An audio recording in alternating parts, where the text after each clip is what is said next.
And while the G20 can't get over the war, the Americans are working on another front, fighting China. Apparently, the US is now convinced that it has a quote-unquote existential struggle with China. So in a rare show of unity, Democrats and Republicans are coming together to fight the dragon. Washington is also working on what's being called an anti-China coalition. It is threatening Beijing against giving weapons to Moscow. But America itself is sending more weapons to Taiwan. And of course, it has started talking a lot more about the Wuhan virus leaking from a Chinese lab. So connect the dots and you'll see how the US is preparing to fight China on multiple fronts. We'll start with what US Secretary of State Antony Blinken said about China this week. We've been watching it very carefully from day one. And the reason that I raised this not only with Wang Yi last week, but also publicly, along with other colleagues in the administration, is because of concern we have based on information that we have that China is considering moving beyond the non-lethal support that some of its companies have been providing to actually lethal material support for Russia's war effort in Ukraine. And what I can share with you is that we did very clearly warn China about the implications and consequences of going through with providing such support. We will not hesitate, for example, to target Chinese companies or individuals that violate our sanctions or otherwise engage in supporting the Russian war effort. An open threat to China. If it gives lethal aid to Russia, it will suffer consequences. That's what Blinken said. And now his government is walking the talk. The US is talking to its close allies about sanctioning China. It has reached out to members of the G7, the group of 7 countries, the world's top 7 economies, minus China, of course. Washington is exploring sanctions on China, but it's not going to be easy because China is not Russia. Countries around the world, including in the West, have business interests with China. They may not be ready to fight it.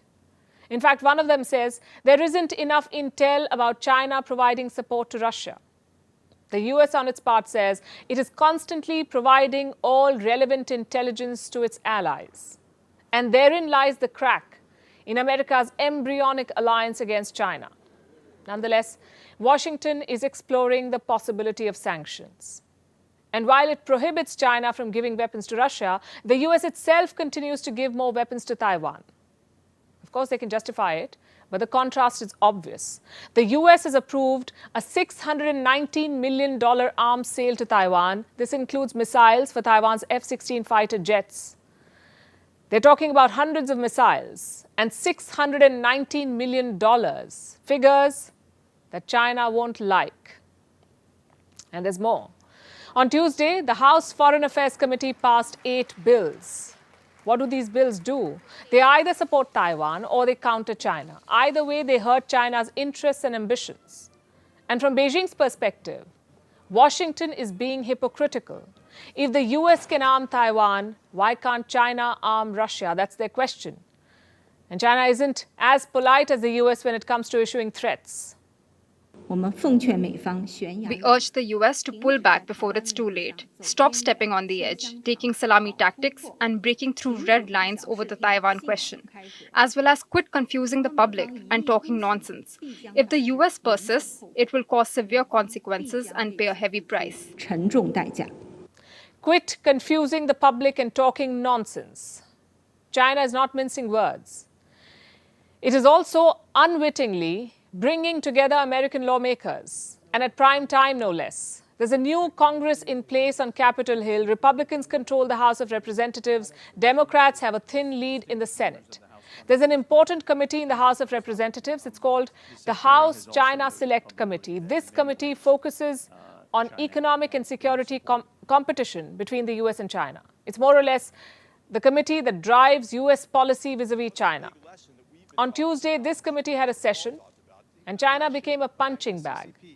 And China was punched really hard. There's no doubt that the growing aggression of the Chinese Communist Party poses a generational threat to the United States. From using a spy balloon to surveil some of America's most sensitive military sites, to their theft of upwards of $600 billion of American IP every year, much of which goes into their military, to their continued military aggression and expansion in the Indo-Pacific. Republicans were more focused on China's ideological, technological, economic and military threat. Democrats made a call for the U.S. to strengthen its democracy and industries. The bottom line is this: there is now bipartisan support for the U.S. to counter China. Almost every congressional leader now recognizes China as a threat to the world and the U.S. And they want to take concrete action to offset that threat. The Biden administration is taking baby steps to build a global coalition against China. One of the prerequisites for that is for both Democrats and Republicans to be on the same page. For now, they seem to be on one. One can't be so sure of tomorrow, though.